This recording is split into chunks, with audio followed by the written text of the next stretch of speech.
What's wrong with me, right? What's wrong with your brain? You're like, I know you're a sleep evangelist. I fell asleep. I stayed asleep. In fact, my iWatch, the Oura Ring, said I slept 11 hours last night and you're still tired.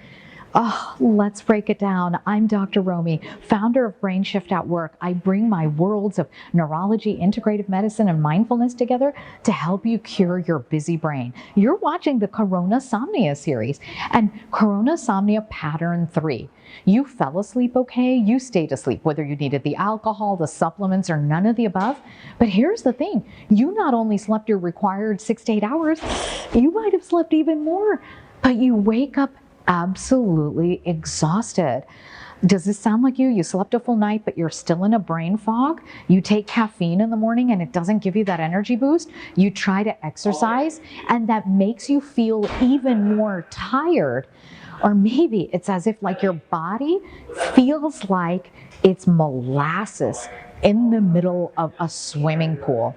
I want you to know that we've been seeing this more and more often as we studied and worked with high achieving professionals like you and I, success driven, unapologetic, don't tell me to slow down. And all of a sudden in the last 18 months, what's happened? Absolutely exhausted. I want you to know you didn't do anything wrong.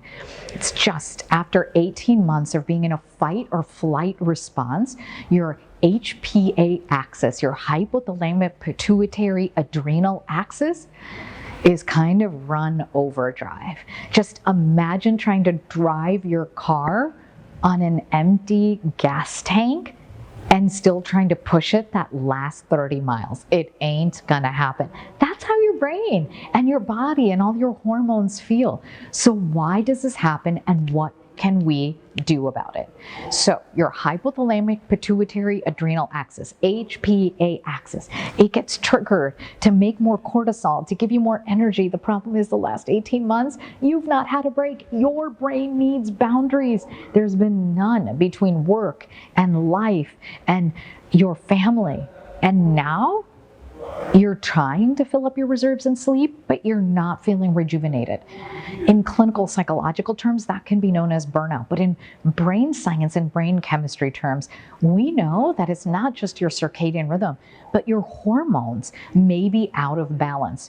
So take the busy brain test below if you haven't already. And I don't want you to panic. 82% of people who took this test in the last 6 months have scored a brain strain with burnout. So you're not alone, but take it and get a number.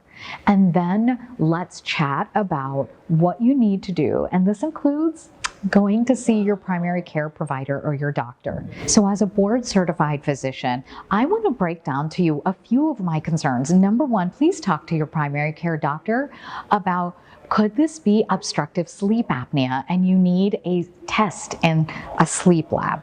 Number two, there's a few labs that I want you to check. Let's make sure that you're not anemic or that your thyroid hormone levels are off. These are two of the most common causes that I see in both male and female clients who've gone through the brainSHIFT at Work protocol. Do you think it could be something else? Well, take the busy brain test below and you know what? Sign up for the brainSHIFT VIP list. It's your chance to work with me. We are launching the brainSHIFT program to the public. You'll get to work with me live, get your labs checked, and we break it all down so we can cure all these types of coronasomnia and a busy brain. What happens when we cure a busy brain? You wake up feeling energized. You're in control of your schedule instead of your schedule in control of you. And guess what? That last 12 pounds that you couldn't lose no matter what diet you tried, it just comes off while you're eating comfort food. We brainSHIFT because it helps us to restore a sense of sanity, sleep, and a sense of connection. I'm Dr. Romie, and I welcome you to brainSHIFT.